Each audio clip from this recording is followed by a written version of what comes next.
함께 하신 여러분을 주의 이름으로 환영하고 축복합니다. 박영구 목사님이 쓴 책 중에 중세 교회의 뒷골목 풍경이라는 책에 이런 글이 나옵니다.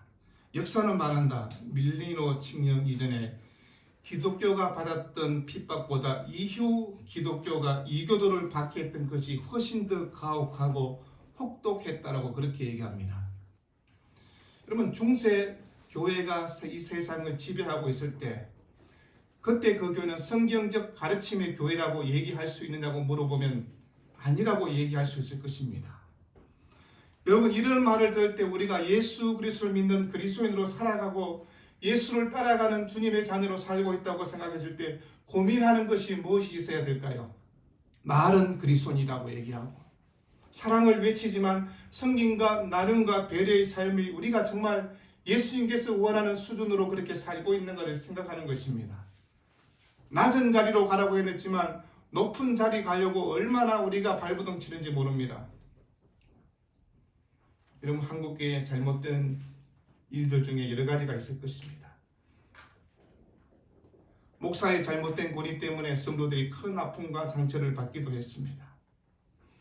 어떤가 하면 위선적 신앙 가운데 살도록 목사가 그렇게 인도하고 그렇게 의도를 갖고 얘기했는지도 모르겠습니다. 여러분, 교회 안에 오직 주님만이 영광을 받고 주님이 높음을 받아야 된다고 아는 것은 다 압니다. 그런데 크고자 하는 마음, 높아지는 마음, 왜 이런 마음이 자꾸 생길까요? 진정 우리 삶에 예수 그리스도가 드러나기를 원한다고 그렇게 고백하지만 그렇지 않는 현실을 바라보면서 우리는 어떤 마음을 가졌어야 될까요? 어쩔 수 없는 노예적 봉사와 굴종이 아닌 스스로 나 섬김의 본으로 산다면 이 세상은 분명히 달라질 것이며 교회는 영향력을 발휘하게 될 것입니다. 여러분, 복음은 말로만 외치는 것이 아니라는 것을 얘기하는 것입니다. 복음은 우리의 삶이 뒤따라와야 된다고 얘기하는 것입니다. 그러기 위해서는 참 힘들고 아플지 모르겠습니다. 그러나 그것이 바로 예수님처럼 살아가는 분명히 세상을 밝히는 병불과 같은 삶이 될 것입니다. 여러분, 세상을 향해서 우리가 소금이라고 빛이라고 얘기하지만 과연 소금과 빛일까요? 여러분, 이 땅을 살아가면 우리가 주님 앞에 서는 날 주님 앞에 뭐라고 이야기해야 될까요? 많은 사람들이 교회를 향해서 뭐라고 이야기할까요? 교회가 길이냐고, 교회가 진리가 맞느냐고, 교회가 정말 생명이 가득한 곳이냐고 물어보면 어떻게 대답하시겠습니까? 한탄 어린 소리를 듣지 않습니까? 교회가 왜 이렇게 되었느냐고. 여러분, 길이 보이지 않는 것 같지만 길이 보입니다. 왜요? 말씀이 있으니, 성경이 있으니, 하나님이 계시니, 그리스도가 함께 하시니 길이 있는 것입니다. 여러분, 오늘 우리가 읽지 않았지만 1절 말씀 보니까 나오라라고 그렇게 얘기합니다. 오라 너희 모든 목마른 자들아 물로 나오라. 돈 없는 자도 오라. 너희는 와서 사 먹되 돈 없이 값없이 와서 포도주와 젖을 사라라고 얘기하는 것입니다. 하나님이 허락한 풍성한 식탁의 자리가 여기에 있지 않느냐고 우리에게 얘기하는 것입니다. 초청의 대상을 하나님께서 가리는 것이 아니라 모든 자가 나오라고 그렇게 말씀합니다. 그 초청의 잔치에 응하기만 하면 하나님이 베푸신 은혜의 잔치가 어떠한가를 보게 될 것이라고 얘기하는 것입니다.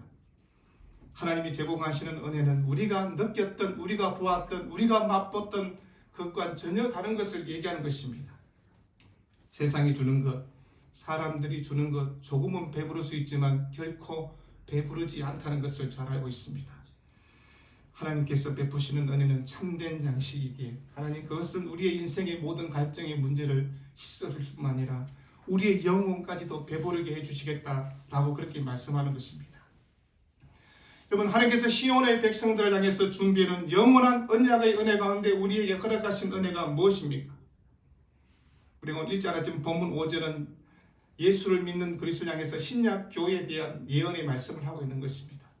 하나님이 우리를 부르셨다고, 메시아의 복음이 이 땅에 온 열국과 만민 가운데 전파될 것이라고, 메시아의 복음을 듣고 온 땅의 열국과 이방인들이 기꺼이 복음 앞에 응답하게 될 것이라고 얘기하는 것입니다.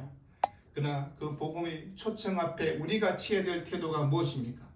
오늘 읽었던 6절에 찾고 부름으로 7절에 버리고 돌아오라고 그렇게 얘기합니다.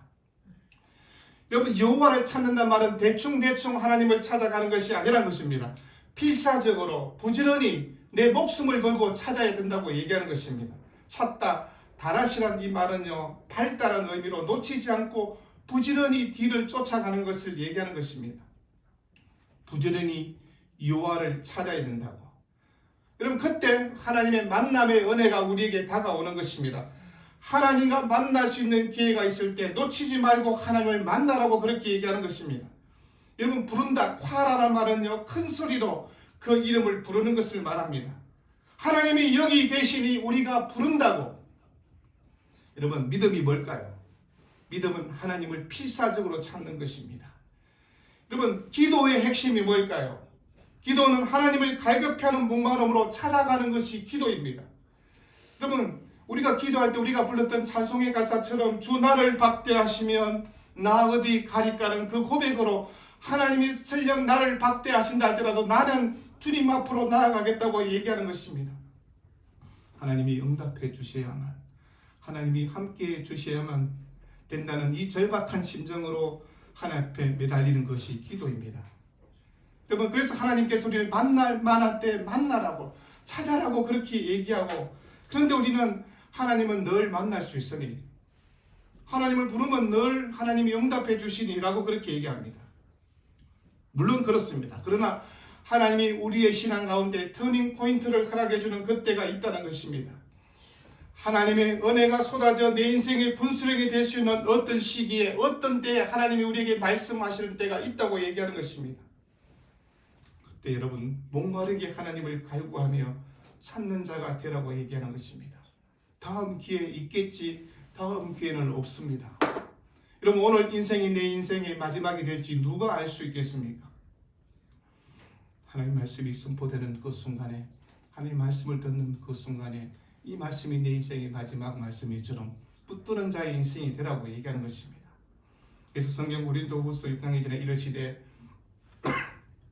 내가 은혜 베풀 때 너에게 듣고 구원의 날에 너를 도왔다 하셨으니 보라, 지금은 은혜 받을 만한 때요, 지금은 구원의 날이라고 얘기하는 것입니다.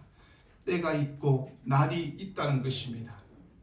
이때가 지나면 다시 오지 않을 수 있다는 것을 얘기하면서 신앙의 타이밍을 잘 잡으라고 얘기하는 것입니다. 부흥의 때, 은혜의 때, 이때 성령께서 주시는 은혜 가운데 그것을 잡기 위해서 노력해야 되는데 딴짓하면 되지 않는다고 얘기하는 것입니다. 여러분, 하나님의 은혜에 여러분은 어떤 반응을 보이고 있습니까? 내가 반응하기를 바라셨다면 내일 말씀을 주시겠지만 오늘 우리에게 주시는 말씀은 오늘 이 말씀 앞에 반응하라고 얘기하는 것입니다. 우리가 예수를 믿고 구원의 은혜를 받은 사람은요, 날마다 하나님의 은혜를 누리기 위해서 끊임없이 하나님을 갈구하며 찾으며 부르는 삶을 살아라고 얘기하는 것입니다. 하나님을 깊이 경험한 사람의 모습은 어떠할까요? 하나님을 깊이 만난 사람은 세상의 즐거움 앞에 만족할까요? 그렇지 않다는 것입니다. 여러분, 영적인 눈이 어두워 있을 때는요, 세상의 즐거움을 찾아가지 않습니까? 하나님보다는 세상이 더 크고 세상이 더 재밌어 보입니다. 그러나 성령께서 우리에게 말씀하지 않습니까? 지금 은혜 받을 만한 때라고, 지금 말씀을 들을 때라고, 지금 기도할 때라고. 여러분, 그런 음성이 우리에게 들을 때 어떻게 해야 될까요? 순종하라는 것입니다. 주님이 우리의 마음을 열어주시면서 지금 마음의 문을 열어야 된다고, 지금 기도의 자리로 나오라고, 그러면 네가 알지 못하는 크고 비밀한 일을 내가 보여줄 것이라고, 네가 노력하는 것도 중요하지만 지금은 네가 기도해야 되라고 주님이 말씀하지 않습니까? 지금은 내 앞으로 나와야 된다고 말씀하지 않습니까? 지금은 하늘의 비밀을, 하늘의 계시를 보여주니까 그것을 들으라고 얘기하는 것입니다. 그래야 너의 영혼이 새롭게 될 것이라고. 그때가 하나님이 부르는 시기입니다. 좀 그때 우리는 네라고 대답하고 만사를 제껴놓고 주님을 붙잡고 주님 앞으로 나아가야 되는 것입니다. 여러분, 하나님이 가까이 계신다는 것을 얼마나 느끼며 살아가고 있습니까? 하나님 오늘 나와 함께 하고 계신다는 것을 얼마나 깊이 경험하고 계시나요? 여러분, 기도할 때 그런 느낌이 있잖아요. 하나님이 나를 꽉 붙들고 계시는 것 같다는, 하나님이 나와 함께 하고 계시다는 것을 느끼지 않습니까?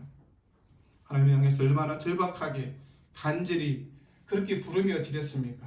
여러분, 기도하는 사람은요, 하나님이 가까이 계신다는 것을 느낄 수 있는 것입니다. 여러분, 하나님과 멀리 있다고 느낌을 갖게 된 이유는 뭘까요? 기도의 은혜가 식어버렸기 때문에 그렇습니다.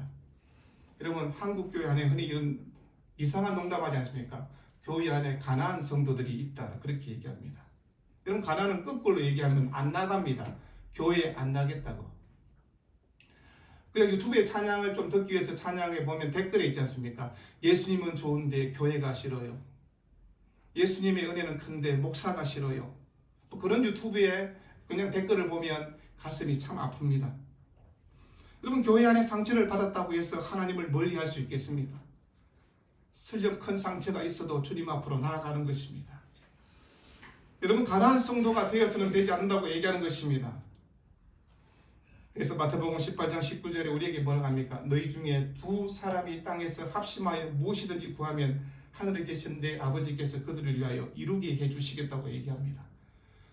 가난이 아니라 나와 함께하는 공동체와 함께 하나님의 예배의 자리, 기도의 자리, 은혜의 자리를 감당하며 나아갈 것을 얘기하는 것입니다. 오늘 본문 7절에 거룩하신 하나님과 교제하기 위해서 우리가 버려야 할 것을 대해서 말씀하지 않습니까? 악인의 길, 불의한 생각 버려라, 그렇게 얘기합니다. 여러분, 물론 여기서 악인과 불의한 생각은요, 바벨론 포로지에 있었던 그 유다 백성들이 하나님을 향해서 나아가지 않았던 삶에 대해서 지금 얘기하는 것입니다. 세상 가운데 휩쓸려 살아가는 자들을, 하나님 말씀 앞에서 벗어나 살아가는 사람들, 세상의 기준대로 멋대로 살아가고 있는 사람들, 여러분, 옛사람으로 살아가던 모든 생활 방식, 세상적 삶의 방식과 세상의 길에서 걸어갔던 모든 삶의 방식을 벗어나라고 얘기하는 것입니다. 불의한 생각 속에는요, 세상 속에서 살면서 물들기 쉬웠던 물질 만능주의와 세속적 인본주의의 모든 방식을 따르는 것을 얘기합니다. 그거 버려라고 얘기하는 것입니다. 그게 악하다고. 여러분, 하나님의 초청을 받은 자들은 어떻게 해야 될까요? 세상의 삶을 버리고 방향을 전하여 하나님 앞으로 달려가는 것입니다. 회개가 뭘까요? 여러분, 회개는요, 소극적으로요, 악한 길과 불의한 생각을 버리는 것입니다. 그러나 회개의 적극적인 것은 방향을 돌이켜서 하나님께로 나아가는 것입니다. 우리가 회개하라 그랬을 때 그냥 회개, 하나님 내가 이런 거 잘못했는데요 라고 생각하는 그 정도 회개가 아니란 것입니다. 잘못된 길로 갔으면 돌이켜서 하나님이 원하는 믿음의 길로 달려갈 것을 얘기하는 것입니다. 계속해서 악한 생각, 악한 길이 있다면요, 하나님 앞으로 나아갈 수 없는 것입니다. 여전히 예수 믿으면서 돈이 최고야, 세상의 사고방식이 좋은 거야, 거지가 방법, 잘못된 불의의 방법으로 모든 것을 가지려고 한다면요, 하나님의 은혜를 경험할 수 없는 것입니다. 여러분, 하나님의 축복을 갈구하면서 갈망하면서 왜 세상의 기준으로 계속 바라보며 하나님을 바라보며 살기를 원하십니까? 죄를 끌어안은 채 하나님의 길을 갈 수는 없는 것입니다. 그래서 성경은 죄의 모양도 흉내도 내지 말라라고 얘기하는 것입니다. 하나님의 백성들이 사랑을 얘기하지 않습니까? 하나님의 자녀들이 하나님의 은혜를 나누고 그렇게 얘기합니다. 그렇게 강조하는데 우리는 왜 사랑과 은혜가 충만하지 못할까요? 하나님 우리를 용서하셨다는 것은 입술로는 다 고백하면서도 죄를 끌어안고 버리지 않는 사람들 때문에 그런 얘기를 듣지 않습니까? 하나님께서 죄의 길을 걸어가는 우리를 향해서 돌아서라고, 죄의 생각을 벌써 버리라고 얘기합니다. 그래서 성경 에스겔서 18장 31절에 너희는 너희가 범한 모든 죄악을 버리고 마음과 영을 새롭게 할지어다. 이스라엘 족속아 너희가 어찌하여 죽고자 하느냐고 얘기합니다. 죄를 버리지 않으면 죽을 것이라고, 영이 새로워지지 않을 것이라고. 그래서 하나님의 길을 걸어가기 위해서는요, 회개를 하는 것입니다. 하나님의 자녀로서 우리의 삶의 운명을 바꿀 수 있었던 것이 무엇입니까? 하나님의 세계를 열어주셨던 은혜의 때가 언제였습니까? 진실로 회개할 때였다는 것을 얘기하는 것입니다. 회개하면 죄가 씻겨나가고 거기에 축복과 은혜가 강물처럼 우리에게 다가오는 것입니다. 하나님의 축복과 은혜가 강물이 수도꼭지 가득 차서 우리에게 다가오는 것을 경험하게 되는 것입니다. 여러분, 사도행전 3장 19절에 그러므로 너희가 회개하고 돌이켜 너희 죄 없이 함을 받으라. 이같이 하면 새롭게 되는 날이 주 앞으로부터 이를 것이라고 얘기하는 것입니다. 회개 없는 복음은 없는 것이며 회개 없는 위로도 없는 것이며 회개 없이 새 역사도 없는 것이며 회개 없이는 새로운 운명이 이루어지지 않는 것입니다.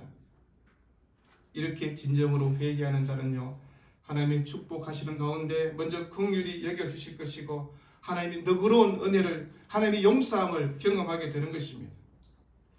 하나님이 우리의 모든 죄를 이미 다 용서해 주셨습니다. 그래서 얘기합니다. 굳이 회개해야 되느냐고. 그러면 삶의 자리에서 회개할 일들이 왜 없겠습니까? 하나님 왜 우리를 향해서 회개하라고 말씀하실까요? 하나님은 심판의 하나님이 아닌 은혜로 우리에게 사랑으로 그렇게 하기 위해서 회개하라고 얘기하는 것입니다.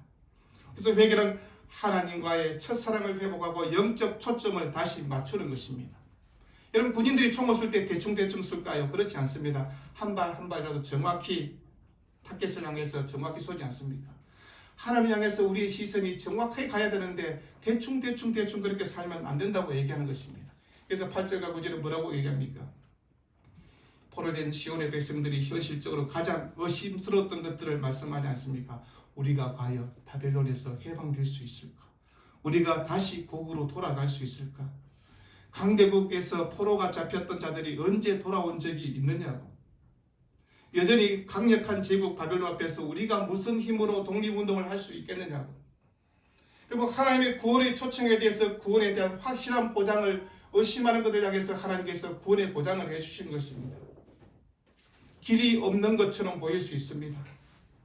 왜 하나님께서 그를 향해서 심판했을까요? 하나님이 아닌 우상 숭배와 배은망덕한 죄를 지었기 때문에. 그렇지만 하나님께서 절대 용서할 수 없을 것 같은 이스라엘 향해서 하나님께서 긍휼과 인애를 베풀어 주시는 것입니다. 회개하고 돌아오라고. 그래서 바벨론은 무너질 것이라고 얘기하는 것입니다. 여러분, 포로지에 있었던 사람들 중에 가장 간절한 소망은 무엇일까요? 하나님의 은혜를 맛보았던 신앙의 선배들을 바라보면서 어떤 마음을 가졌을까요? 우리가 여기서 살 땅이 아니라고, 우리가 돌아갈 땅이 있지 않느냐고, 우리의 선배들이, 우리의 신앙의 선조들이 살았던 그 땅으로 돌아가야 되지 않겠냐고. 그래도 아무리 자기들끼리 함께 모여서 얘기하고 머리를 굴려봐도 답이 없는 것입니다. 하나님이 과연 우리의 인생의 미래를 풀어줄 것인가? 의심과 두려움으로 그렇게 다가온 것입니다. 여러분, 그러나 하나님은 결코 그렇지 않다고 선지자를 통해서 우리에게 말씀하고 있는 것입니다. 하나님의 수준은요, 우리의 생각과 우리의 마음과 다르지 않습니까? 우리는 수많은 생각을 가지고 머리를 굴려보지만 답이 없잖아요. 내 문제, 내 인생에 갈급한 것, 해결할 수 있는 길과 방법이 없습니다. 그러나 하나님의 수준은요, 수천 수만 가의 방법과 길이 거기에 있는데 그 하나님을 찾지 않고 내 머리로, 내 힘으로 해보려고 하는 것이 우리의 모습이지 않습니까? 우리가 언제 살려달라고 기도할까요? 내 힘으로 살아갈 수 있으면 살려달라고 기도하지 않잖아요. 내 힘으로 살아갈 수 있는데. 근데 오늘 당장 죽는다고 얘기하면 어떻게 해야 될까요? 하나님 살려주십시오. 아니,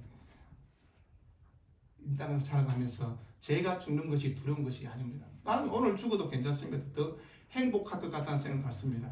근데 만약에 우리 자녀들에게 어떤 문제가 있어서 그렇게 얘기하면 제가 어떻게 할까요?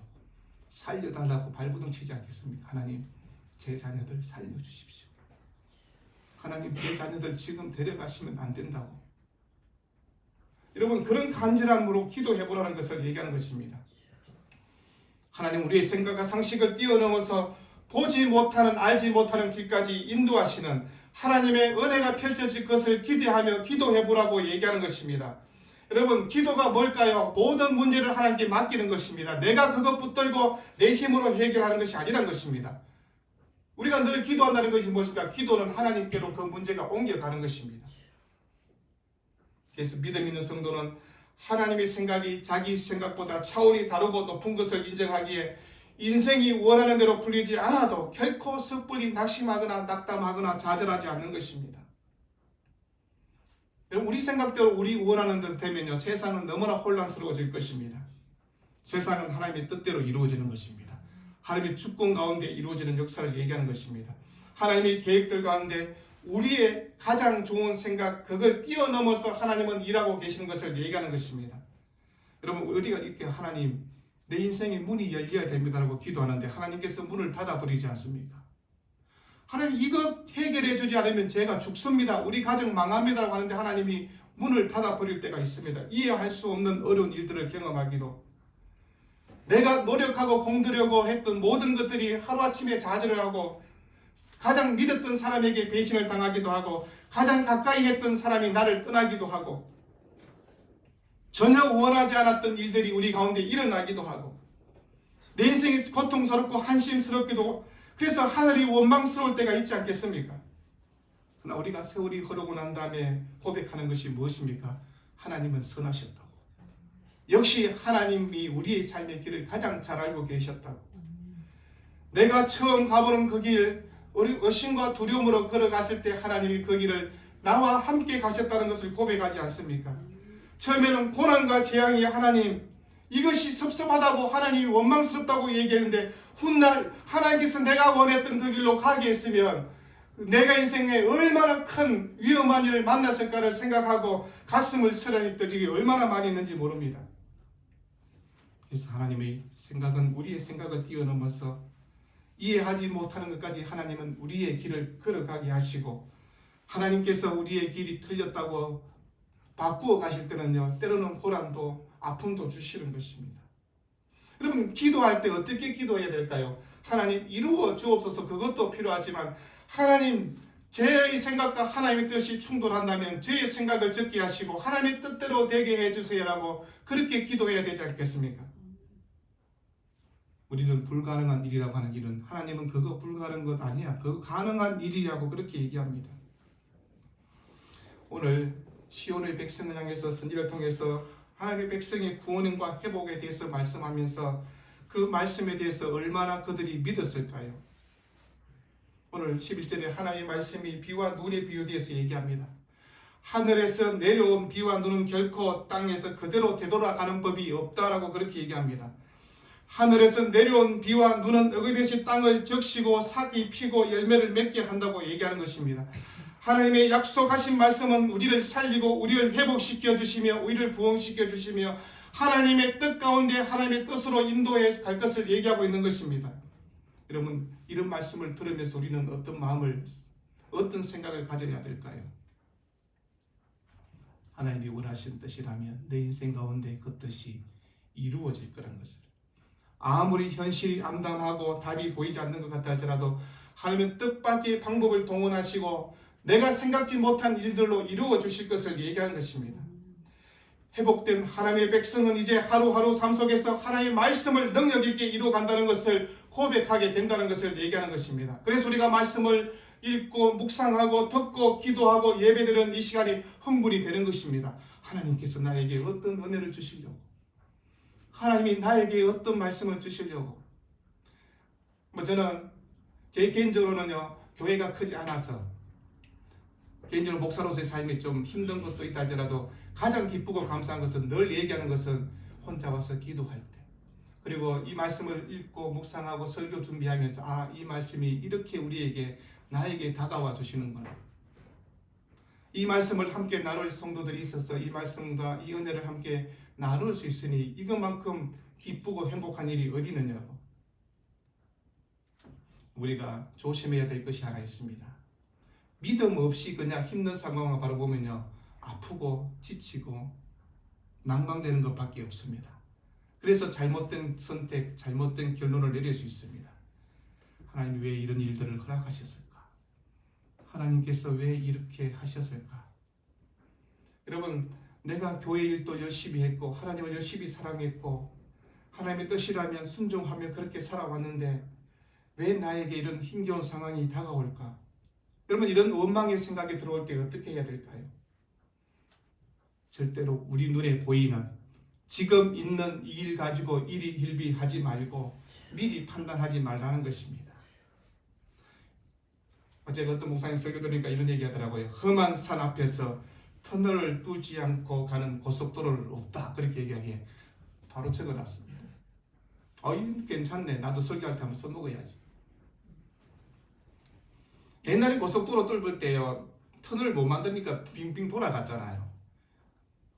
어제도 제가 포항 갔다 오면서 고속도로 터널이 계속 있습니다. 그래서 몇 킬로씩 터널을 뚫어버리잖아요.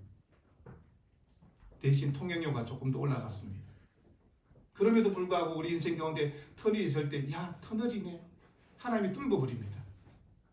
우리의 생각을 뛰어넘어서 여러분, 하나님의 길이 그렇게 뚫혀갈 것을 얘기하는 것입니다. 우리가 이 땅을 살아가면서 비록 광야 같고 사막 같은 힘든 인생을 간다 해도 내가 하나님의 자녀라는 것, 광야 가운데 길을 만드시는 하나님이 내 인생의 아버지라는 것을 잊으시면 안 되는 것입니다. 이 길이 천국 가는 길이요, 이 길이 잠시 힘든 인생이랄지라도 하나님은 원망하지 말고 걸어가라고 우리에게 그렇게 말씀하고 있는 것입니다.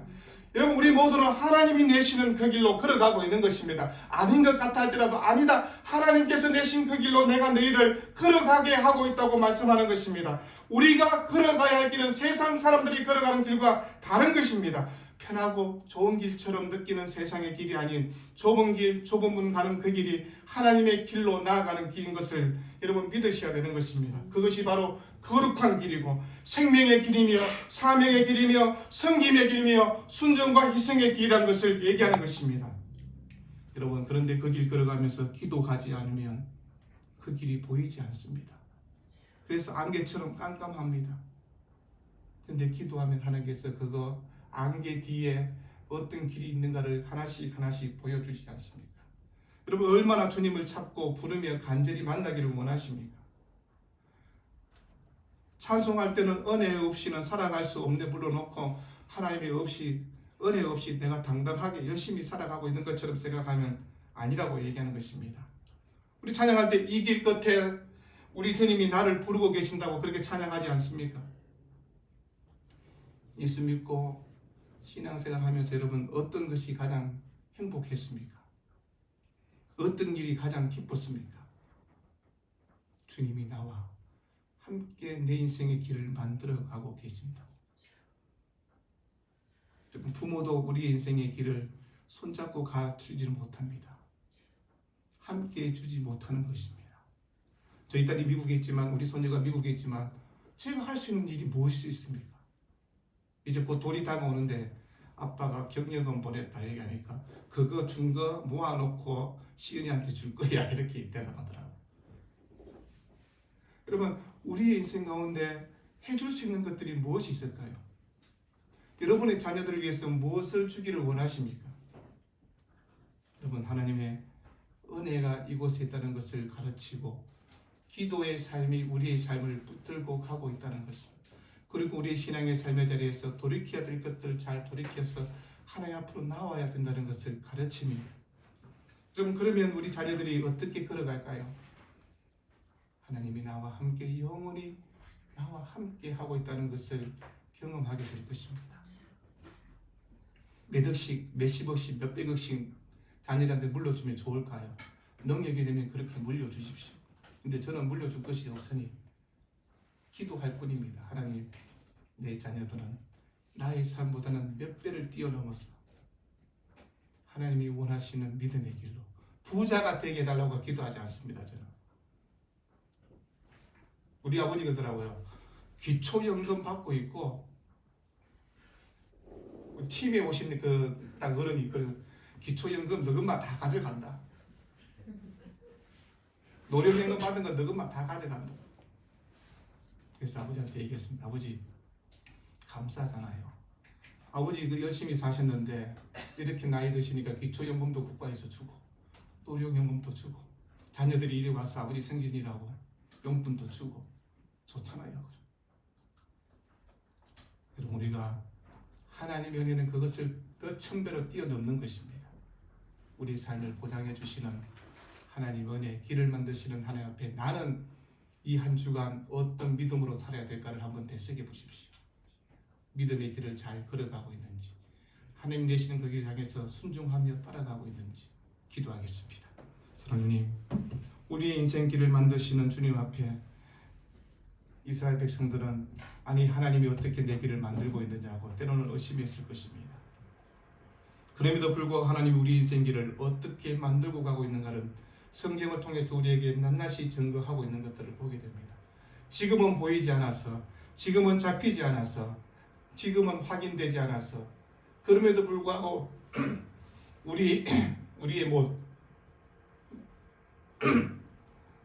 우리 모든 인생길을 만드시고 인도하시는 전능하신 하나님을 바라보며 이 믿음으로 고백하기를 원합니다. 하나님이 나와 함께 하심을 예수 이름으로 기도드립니다. 아멘.